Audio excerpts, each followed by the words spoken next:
Shalom la famille, shalom, que mon Dieu vous bénisse abondamment au nom puissant et glorieux de Jésus-Christ. Je voudrais quand même intervenir dans cette situation extrêmement eschatologique que traverse le bien-aimé, le prophète Ferdinand Ekane. Quand je dis c'est une situation eschatologique, tout simplement c'est une situation très difficile, chaotique, parce que l'eschatologie, c'est cette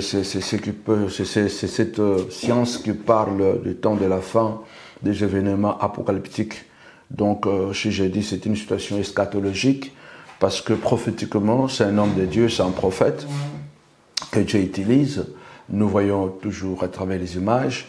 Donc, c'est vraiment les signes du temps de la fin. Alors, je voudrais intervenir par rapport à tout ce que je vois. Pour moi, personnellement, je suis extrêmement triste pour l'homme de Dieu, pour la servante de Dieu, Maman Alexandra.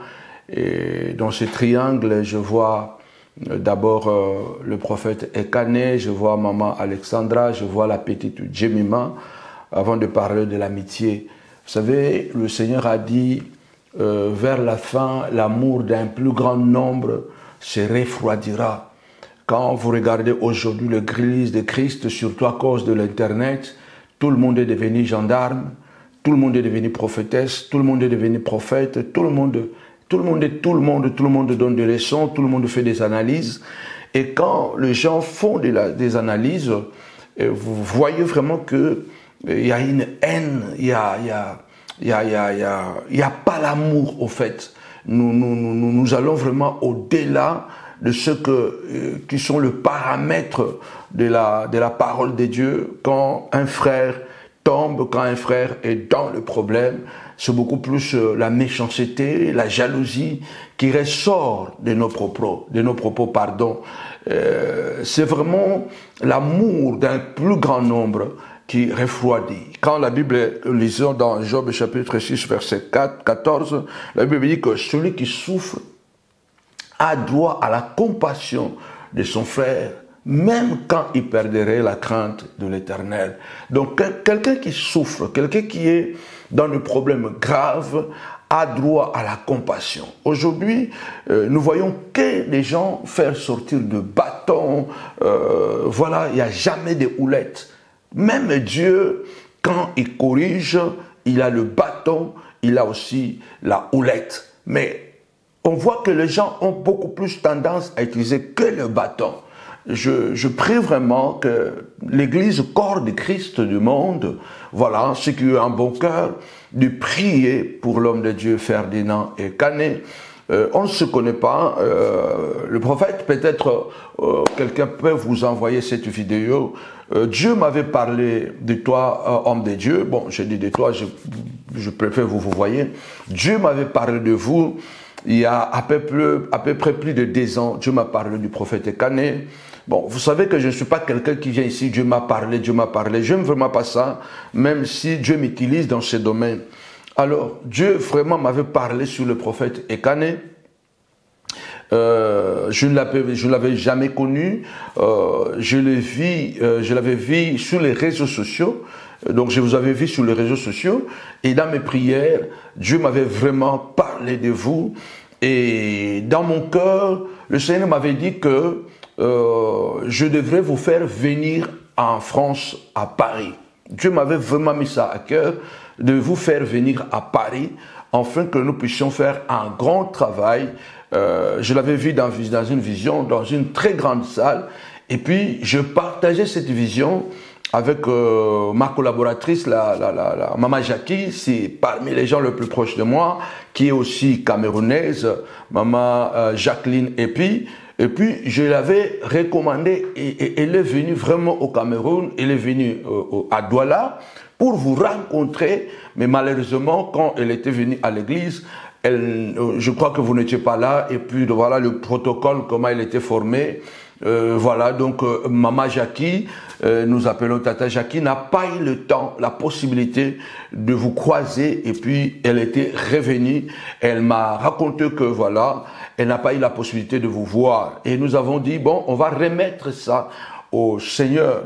Vraiment, dans mon cœur, Dieu vraiment avait mis dans mon cœur de pouvoir vous faire venir, que je sois la porte par laquelle vous entreriez ici en France. Bon, ça n'a pas été le cas. Nous bénissons Dieu qui est maître des temps et des circonstances.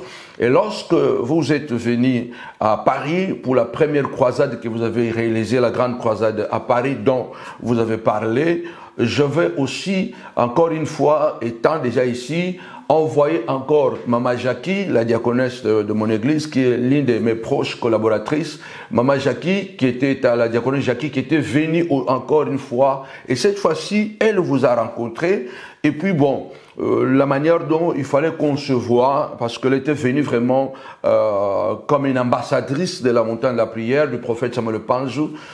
Après, bon, quand elle est revenue, la manière dont le protocole s'était organisé pour qu'on se voit, par rapport aussi à mon agenda, ça n'a pas donné. Et voilà pourquoi, même quand vous êtes venu sur Paris, on ne s'est pas vu. Donc, ce n'est pas vraiment parce que, à cause de cette situation, que je parle de vous. En tout cas, je parlais déjà de vous dans mon ministère, dans l'église, parmi les collaboratrices et les collaborateurs les plus proches, parce qu'autour de moi, je suis entouré aussi des Camerounais. Donc, j'apprécie le ministère. Et puis, bon, que Dieu vraiment vous bénisse. Et je prie vraiment que le Seigneur fasse grâce et que beaucoup de chrétiens puissent prier pour cette situation. En tout cas, c'est une situation tellement difficile que l'homme de Dieu est en train de vivre. Dans cette situation, comme je suis en train de dire que il y a 4 personnes, voilà, il y a le prophète Kane, il y a Maman Alexandra, il y a la petite Jemima et il y a l'ami du prophète Kane qui est aussi un confrère, que je ne vais pas citer le nom parce que lui-même le prophète aussi n'a pas cité le nom. Donc, ce qui est plus difficile à comprendre est que en ce moment, cet homme de Dieu souffre. L'église, c'est un corps. Le corps est composé de membres. Quand un membre souffre, c'est tout le corps qui souffre. Aujourd'hui, qui est l'homme de Dieu qui est saint, qui est juste aujourd'hui là? Tous les hommes de Dieu, le diable a créé une cacophonie à travers les réseaux sociaux. Satan a créé une cacophonie, un désordre, parce que c'est le maître du désordre, c'est le Dieu du désordre, de la confusion. C'est dans la confusion que Satan règne. Qu'est-ce que le diable a fait? Il a tout mélangé. Aujourd'hui, dans l'église corps de Christ, il n'y a plus de vrais serviteurs, il n'y a plus de faux serviteurs. Tout le monde est devenu vrai, tout le monde est devenu faux. C'est ça, en fait, la stratégie du diable.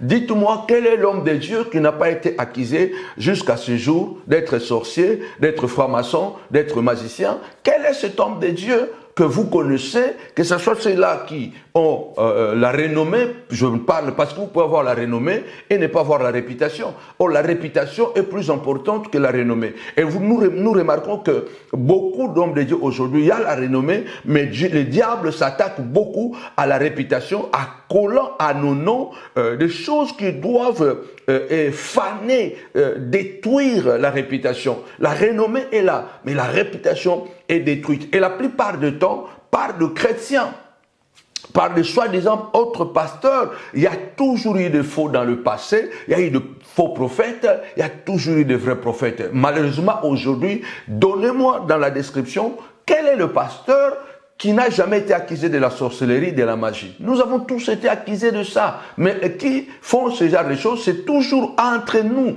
voyez, à cause des intérêts, à cause de la haine, de la jalousie. Cet homme de Dieu, c'est quand même grave ce qu'il est en train de vivre. C'est quand même grave ce qu'il est en train de vivre parce que, après avoir connu une tragédie, perdre une moitié de toi, perdre ta propre femme que tu as épousée et que vous avez partagé la vie depuis que vous êtes très jeune et puis vous grandissez et qui tombe malade et qui va mourir, c'est quelque chose tellement de grave. Et nous connaissons tous comment cet homme a été exposé publiquement d'être un sorcier, d'être Satan, on l'a accusé de tout et de tout. Et là, ce qui m'étonne est que même ces gens qui font ce genre d'analyse pour se faire seulement de vue, Quelquefois, ils disent des grossières, ils donnent des dossiers qui n'ont ni tête ni queue. Quelle haine, quelle méchanceté, mon Dieu. Je prie vraiment que les hommes de Dieu, nous puissions diminuer aussi la starmania, en fait, la starmania. Il est important de ne pas trop exposer aussi nos vies, surtout en ce qui concerne le bien, hein, la richesse, tout ça, ça crée tellement la jalousie, le monde est tellement haineux, le monde est tellement jaloux. Et il y a des gens, j'ai vu par exemple une femme qui dit que non, le prophète avait déjà une femme avant de pouvoir épouser notre regretté, la femme du prophète qui était morte. Donc, il avait d'abord épousé une autre femme et il l'avait laissé avec les enfants. Et puis, il a épousé cette femme-là. Et qu'est-ce que cette femme fait? Elle raconte une histoire, elle ne donne pas de précision. Et puis, elle met sa photo quand elle avait 14 ans. Vous comprenez ça? Donc, elle parle que l'homme de Dieu avait d'abord épousé une femme, qu'il avait abandonnée, et puis il est venu épouser une autre femme avec laquelle il a fait le ministère, qu'il a tué dans la sorcellerie. Je pose la question, pourquoi la première femme avec qui il a eu des enfants, pourquoi il n'avait pas mangé la première femme? Il a laissé cette femme-là avec les enfants. Elle devait seulement manger la femme qu'il a épousée. Et puis, au lieu de mettre la photo de soi-disant femme, la femme que le prophète Ekan avait abandonnée, il a mis sa propre photo quand elle était jeune. Donc, vous comprenez que c'est vraiment la haine, la jalousie, la méchanceté gratuite. Nous devons prier les uns et les autres. Nous devons nous soutenir. La Bible déclare dans Galates, soutenez-vous les uns et les autres. Portez le fardeau les uns et les autres. Ainsi, vous accomplirez la loi de Jésus-Christ. Il est important, bien-aimés du Seigneur, d'être revêtu de l'Esprit de Dieu, l'esprit de discernement, avant de nous engager dans un processus de véhémence, de critiques, des injures et tout ça. Cet homme de Dieu perd sa femme et puis il reste 4 ans de veuvage. 4 ans où nous le voyons sur les réseaux sociaux avec la petite Jemima. 4 ans de veuvage. Quand même, bon, 4 ans c'est beaucoup, ce n'est pas beaucoup, je ne sais pas, mais quand même il est resté 4 ans. Ce qui m'intrigue un peu dans cette histoire, comment après ces 4 ans de veuvage, il ne pouvait pas se retrouver dans une situation pareille. Il ne pouvait pas, parce que à son niveau, Dieu quand même l'a élevé. Comment il s'est retrouvé dans une situation pareille? Comment l'homme de Dieu s'est retrouvé dans une situation, au fait, c'est comme si un amateur, c'est comme si quelqu'un, au fait, je suis en train de dire, c'est la preuve que de notre vulnérabilité humaine. Ce genre d'erreurs sont souvent très difficiles à corriger, que Dieu nous vienne en aide. Quand on commet ce genre d'erreurs, quand on commet ce genre de fautes, il est très difficile de les corriger. Mais cela aussi prouve la vulnérabilité de nous, les humains, les hommes de Dieu. Même quand tu es un homme de Dieu, même quand tu es rempli de l'esprit, il y a des choses que tu ne maîtrises pas, mais quand même que la sagesse devait quand même nous apprendre. Donc je suis vraiment très surpris de voir, parce que je crois, quand je regarde, c'est un homme très pertinent, c'est un homme très intelligent, c'est un homme qui connaît vraiment les choses qu'il fait, c'est un homme vraiment, moi je vois que c'est un homme très intelligent, c'est un homme aussi qui a une certaine sagesse. Comment, quand je vis la vidéo où il annonce, où vous annoncez le divorce, je suis vraiment écœureux, moi et mon épouse, parce que mon épouse aime beaucoup votre fille Jemima. Donc, au fait, je pleurais quand j'ai vu la vidéo, cette sortie médiatique. Mais dans tout ça, surtout, il faut aussi qu'on passe à maman Alessandra, jeune fille, la personne la plus lésée aussi dans cette histoire, la personne qu'il faut d'abord aussi soutenir massivement, vu l'exposition médiatique de son intimité, parce que la santé est la chose la plus sacrée que nous avons la chose la plus intime que nous avons, c'est la santé. La santé, c'est la vie. Donc dans cette histoire, il y a le prophète Ekane qui est une figure, un membre, un homme de Dieu qui a aussi une certaine capacité, un certain niveau d'influence dans le corps de Christ, et s'est retrouvé dans une situation pareille, une situation très compliquée, très difficile. C'est comme si son cœur est blessé encore pour une énième fois. Et comment se retrouver là? Comment on peut se retrouver dans cette situation si compliquée comme ça? Je ne comprends pas en fait. Mais je dis que c'est ça qui prouve que nous sommes pas de Dieu. Nous sommes des humains, nous sommes vulnérables, que nous avons besoin d'un bon entourage. Et je dis, dans cette situation, la dernière personne la plus touchée, la plus lésée, c'est Maman Alexandra, cette jeune femme qui se voit médiatisée, où son intimité est sortie sur la toile, et tout le monde est au courant qu'elle est malade, qu'elle a ça, qu'elle a ça. On sait bien que la santé, la maladie, c'est quelque chose qu'on cache. Personne ne veut exposer sa maladie publiquement. On cache la maladie. On vit toujours une situation de maladie comme une faiblesse, comme voilà quoi. Donc tout le monde veut quand même cacher son bilan de santé, et se voir exposé médiatiquement comme cela.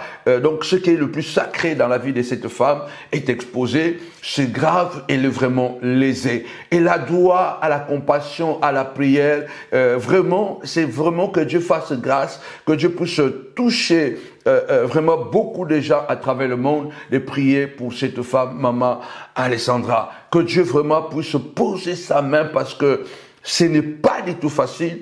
Quand vous suivez la vidéo de l'homme de Dieu, quand vous regardez, vous pouvez vous mettre maintenant dans ses chaussures. Donc je parle de Maman Alexandra. C'est insupportable. C'est vraiment insupportable. Que Dieu vienne à soutenir cette femme. La femme, elle n'est pas un arbre. La femme, elle est une fleur.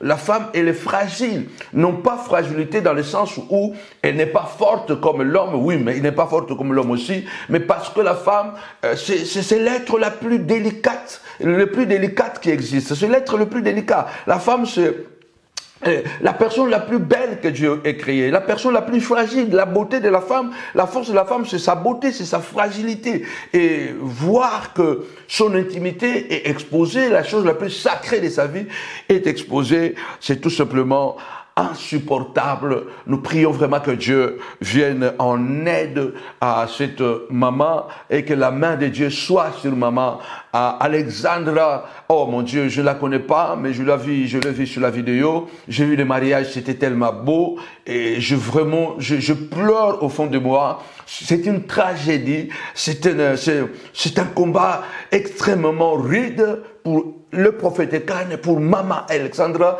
Les deux personnes qui se sont mises ensemble à peine 2-3 mois se retrouvent maintenant divorcées, et c'est vraiment tellement grave. La troisième personne, c'est la petite Jemima. Psychologiquement, c'est très difficile, parce que quand vous regardez Jemima, c'est une enfant hyper intelligente.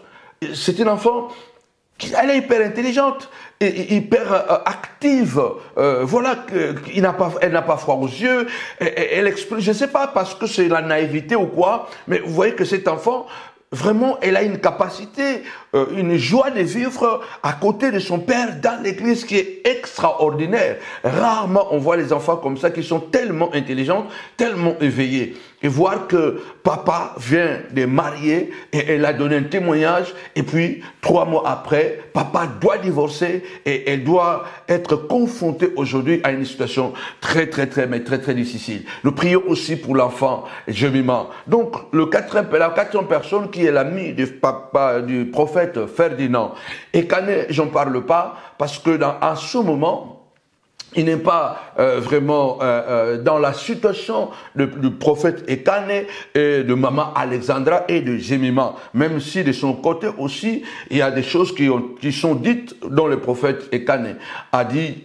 Je crois que ce n'était pas vraiment bien de dire ce dont il s'est présenté. Je parlerai de 4 ou de 3 erreurs que le prophète a fait. Mais Dieu est un Dieu de restauration et de réparation. Mais tout ça nous prouve que nous devons faire hyper attention dans les amitiés. Vraiment, vous devez comprendre que le milieu pastoral est devenu un milieu hyper dangereux. D'ailleurs, c'est pourquoi moi, je me suis complètement retiré, au fait. Je me suis vraiment complètement retiré et je me suis mis vraiment à l'écart. Parce que le milieu des hommes de Dieu est devenu un milieu de starmania et un milieu d'égoïsme, un milieu de l'orgueil, un milieu de l'X, un milieu, il faut prouver les gens, un milieu d'ambition. Et les amitiés n'existent pratiquement pas. Beaucoup de gens sont ensemble par force d'intérêt, parce qu'il y a des intérêts de manipulateurs. Je ne dis pas qu'il n'y a pas de véritable amitié. C'est vraiment de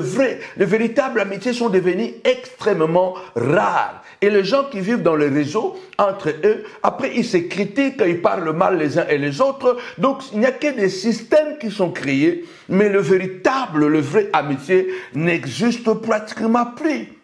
Donc nous devons faire hyper attention dans ce milieu pastoral. Parce que si ce n'est pas peut-être soi-disant ton ami, c'est son entourage qui va essayer de créer je ne sais pas quoi. Écoute, donc, en tout cas, c'est la preuve que dans ce milieu pastoral, les amitiés sont devenues rares et très délicates. Donc, quand vous suivez la vidéo du prophète Ekane, prions. La Bible dit priez les uns et les autres. Portez les fardeaux les uns et les autres. Ainsi, vous accomplirez la loi de Jésus-Christ. Il est important. Nous sommes comme un mire, bien-aimé dans le Seigneur, et nous sommes des briques. Alléluia. Et le Saint-Esprit, c'est le ciment qui doit nous souder, qui doit nous coller. Aujourd'hui, nous ne vivons plus pour le Dieu, nous ne vivons plus pour l'évangile. La Bible déclare que Jésus a dit le plus grand amour, c'est de donner sa vie pour ses amis.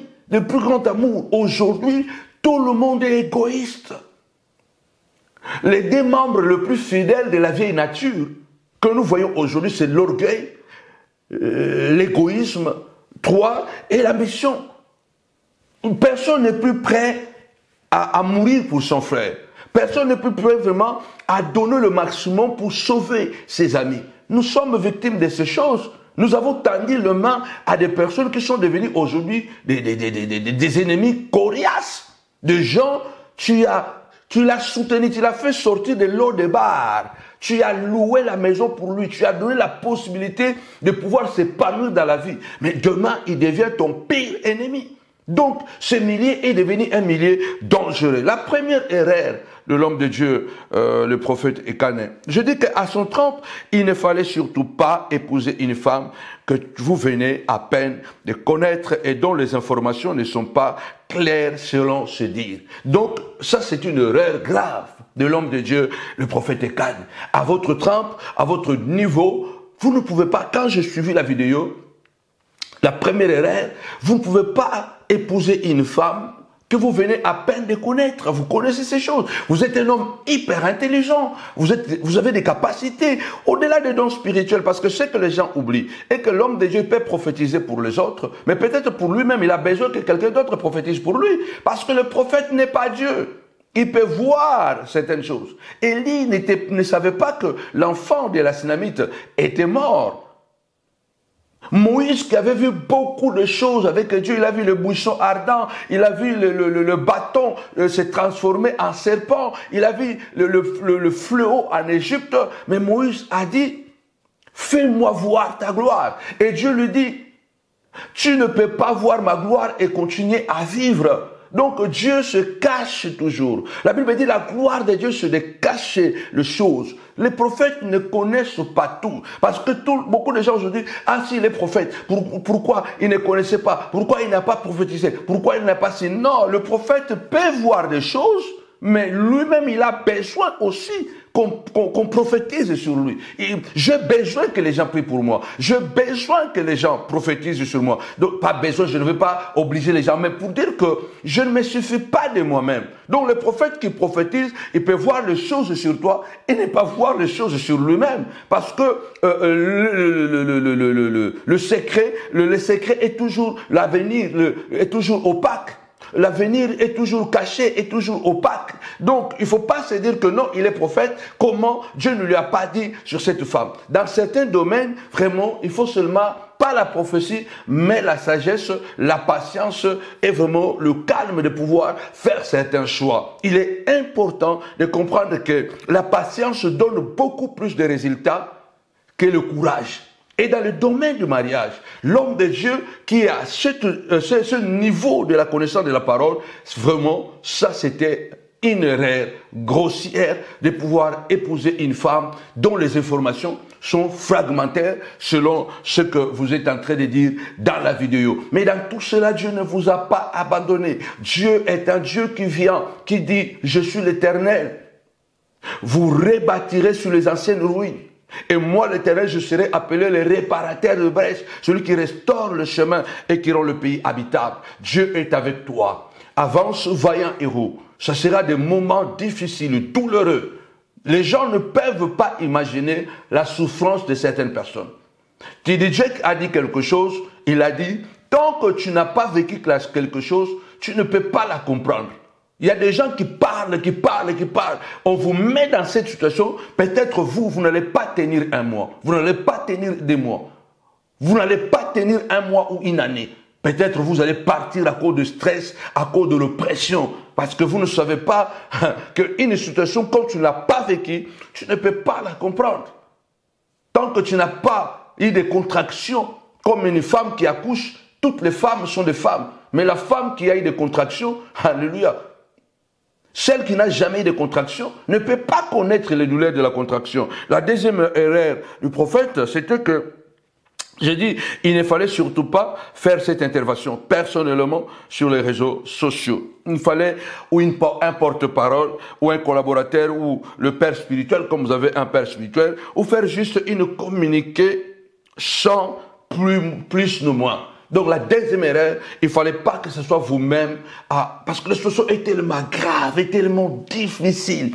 L'entourage, quelquefois l'entourage ne nous aide pas. Il n'a pas fallu que l'homme de Dieu puisse faire cette intervention. Il fallait qu'un collaborateur, un diacre ou une diaconesse ou le père spirituel passer devant et faire une courte intervention sans même entrer dans les détails inutiles pour donner le paix à ceux qui ne nous aiment pas de nous faire la guerre. Il fallait pas, selon moi, mon humble avis, il fallait pas faire cette intervention. Si même il y a le moyen de pouvoir même, malheureusement les gens l'ont déjà téléchargé, il fallait vraiment mettre cette vidéo-là vraiment en berne. Comment on dit? Mettre cette vidéo en privé. Mais malheureusement, les gens l'ont déjà téléchargé pour utiliser cette vidéo contre vous et contre l'Église. Et quand vous vous êtes attaqué, c'est que les autres pensent que c'est vous qui êtes attaqué, mais c'est nous tous qui sommes attaqués. C'est ça l'erreur qui est commune. Vraiment, la deuxième erreur, c'était il ne fallait pas surtout faire cette intervention médiatique, parce que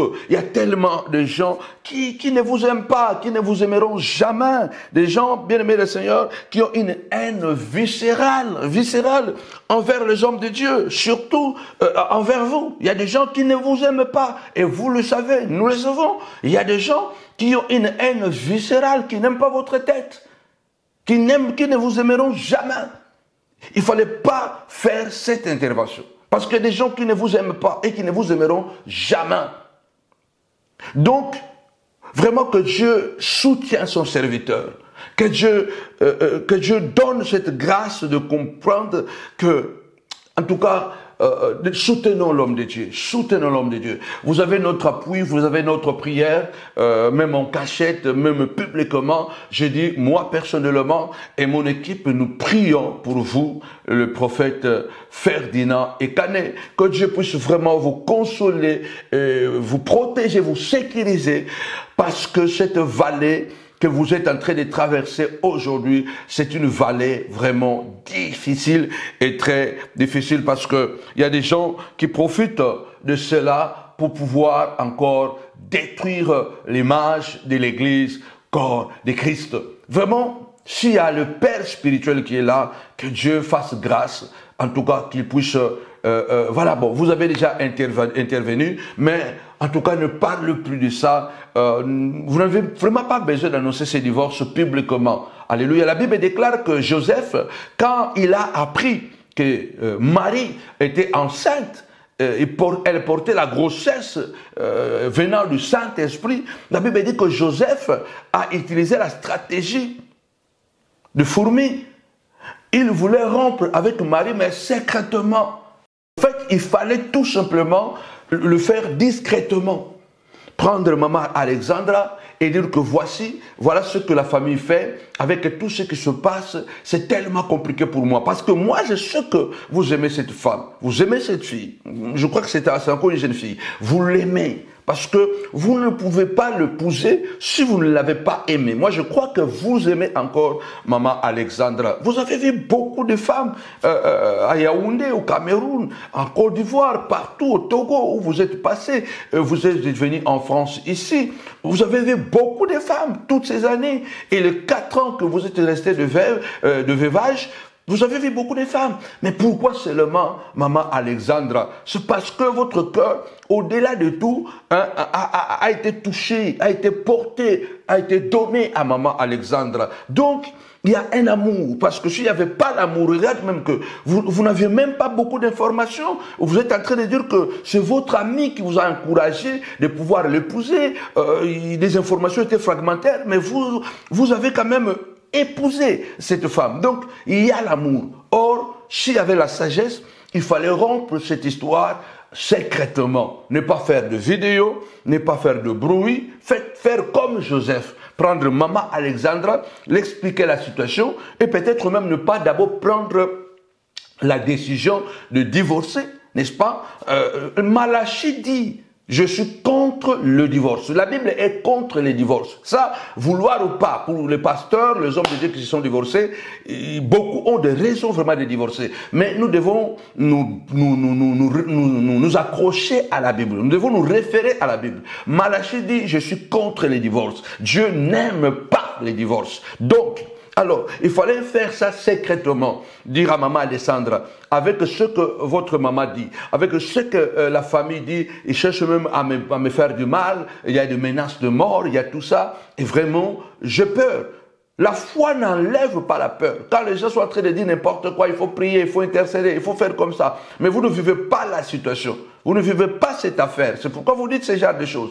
Donc, l'homme de Dieu, en tant qu'aussi humain, il a réagi comme un humain, mais pas vraiment comme un homme de Dieu. Il n'a pas réagi, peut-être lui pense qu'il a réagi comme un homme de Dieu, mais il est tellement stressé par rapport à la situation, il a peur. Il a peur que l'histoire ne se répète pas comme la première histoire avec sa femme qu'il avait déjà quittée dans une situation très dramatique. Donc, la foi n'enlève pas la peur. Si tu crois un homme de Dieu, je n'ai pas peur, il a menti, tout le monde a peur. Mais la foi nous donne la capacité d'affronter la peur. Donc, il fallait seulement dire à maman Alessandra, donc, nous allons faire ceci. Au Cameroun, les soins ne sont pas comme en France. Donc, vous rentrez en France, je vais accompagner le processus de traitement de l'opération, mais que cette opération, il est nécessaire que cela se fasse en France.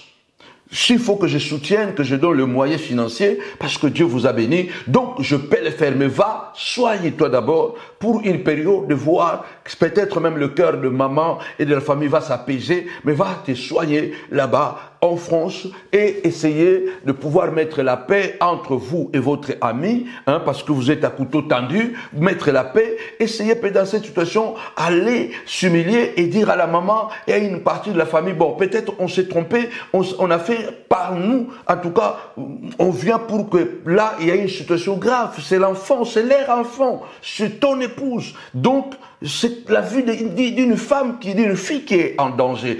Moi, je crois qu'en ce moment, on ne peut pas parler des divorces, on ne peut pas parler des offrandes, on doit te parler de la santé. Il ne fallait pas amener ça sur la place publique. Ça, c'est vraiment une grande erreur. Et aujourd'hui, ça donne place à beaucoup de débats et à beaucoup de gens qui sont mal informés. J'ai entendu quelqu'un qui a dit, la Bible dit, si papa et maman ne sont pas d'accord pour le mariage, vous ne pouvez pas vous engager dans ce mariage. Et la femme qui faisait la modération dit, papa, donne-nous les versets bibliques. Ah, je dois les fouiller. Et puis après, il a continué son discours sans donner les versets. Ces versets n'existent pas. Les parents sont nos représentants sur la terre. Honore ton père et ta mère, accompagné d'une promesse, afin que tes jours soient prolongés dans le pays que l'Éternel ton Dieu te conduit ou t'amènera. Et Paul le dit, honore ton père et ta mère, accompagné d'une promesse, afin que tu vives longtemps sur la terre. Donc, ça parle vraiment dans la globalité. Mais il y a des gens qui se sont mariés contre la volonté de papa et de maman, mais le mariage continue parce qu'il y a beaucoup de réalités. Je ne sais pas si, moi je ne l'encourage pas. J'ai toujours dit quand papa et maman s'opposent à un mariage, à 90%, il faut renoncer. Il faut renoncer. Mais ça dépend maintenant de notre évaluation et de notre capacité de comprendre la situation. Mais dire que la Bible dit, beaucoup aujourd'hui disent, mais la Bible dit. Et pourtant la Bible ne le dit pas, parce qu'il y a des cas. Il faut savoir que même dans la Bible, il y a des exceptions. Il y a des règles, il y a des exceptions. L'âne du prophète Balaam a parlé la voix d'homme. Est-ce que tous les ânes ont parlé? Il y a des gens aussi qui se sont mariés. La famille ne veut pas que leur fille puisse se marier parce qu'il y a un esprit de célibat, il y a un esprit d'envoûtement, mais l'homme et la femme se sont mariés. Aujourd'hui, ça fait 30 ans. Ils sont ensemble, ils ont des enfants, les enfants sont des médecins, sont des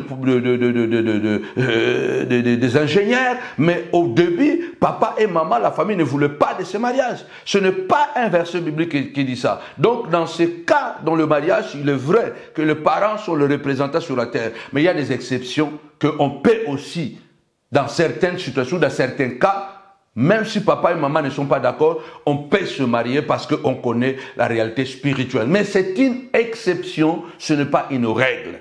Je n'encourage pas ça, mais il y a des exceptions. Mais dire que la Bible dit, si papa et maman ne sont pas d'accord, ça c'est faux et archi faux. Et malheureusement, ce sont des pasteurs ou des prédicateurs qui disent que la Bible dit tout ça. Tout ça, pourquoi? Parce que nous voulons prendre la part de quelqu'un. Dans cette affaire, ne prenons la part ni déshabiller Saint-Pierre et habiller Saint-Paul. Non, il ne faut jamais se comporter de la sorte. Vous déshabillez Saint-Paul et vous habillez Saint-Pierre. Il ne faut jamais le faire. Restons au milieu du village quand il y a des combats à l'intérieur de notre corps de Christ. Que mon Dieu vous bénisse abondamment au nom puissant de Jésus-Christ. Je crois que je vais voir avec quelques de nos confrères, les rares personnes qui parlent encore avec moi. En tout cas, on va faire aussi une émission pour pouvoir parler de ça, parce que nous n'allons pas non plus laisser les gens qui ne maîtrisent pas la matière de continuer à vilipender l'homme de Dieu. Et en vilipendant l'homme de Dieu, vous êtes en train aussi de vilipender Maman Alexandre. Donc dans cette situation, je crois qu'il faut vraiment prier pour Maman Alexandre, prophète Ekane, et puis la petite Djemima. Que mon Dieu vous bénisse abondamment. C'était mon humble avis. Votre frère, Samuel Panz. Bye bye.